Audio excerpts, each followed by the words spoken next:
There's a lot of confusion out there over the Department of Defense Inspector General's recent report regarding the Pete Hegseth Signal Gate debacle. So this is one of multiple sources that you can find the actual IG report.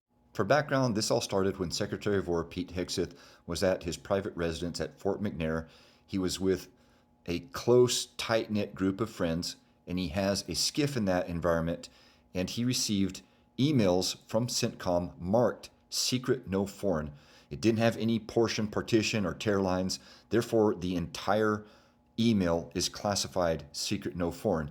And these emails were updates regarding potential upcoming strikes in Yemen against the Houthis. Now, what Pete Hegseth wanted to do was he wanted to advise additional leadership of the updates.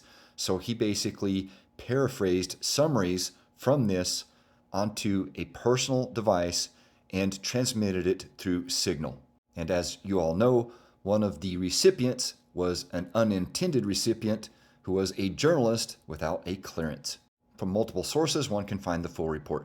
Here's part of the content page regarding some of the findings. Again, from the IG report, U.S. CENTCOM classified the operational information provided to the Secretary as secret, consistent with existing guidance.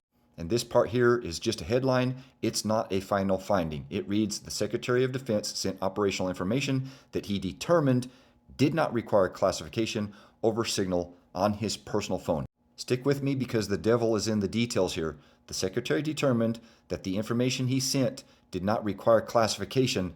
It's already classified, secret no foreign. But the Secretary did not comply with DODI 8170.01 when he sent sensitive, non-public DOD information on Signal. Says that in red as well.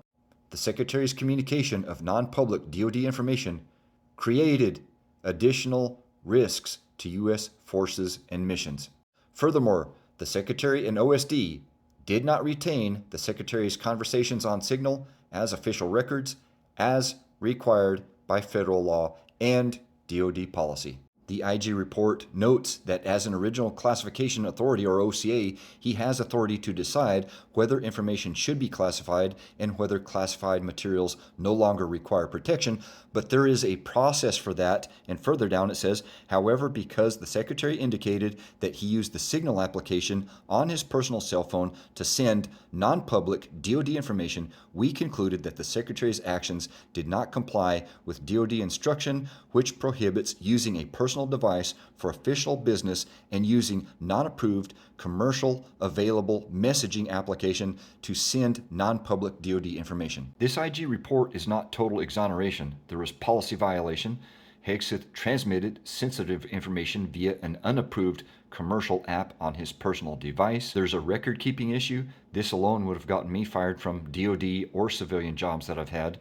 And while there's not super operational risk because no actual compromise occurred and the Yemen strikes succeeded, there was risk to personnel and missions that was real. And here's the truth from anyone who's ever touched operational intelligence, and anyone who's worked in intelligence for a while will agree with me.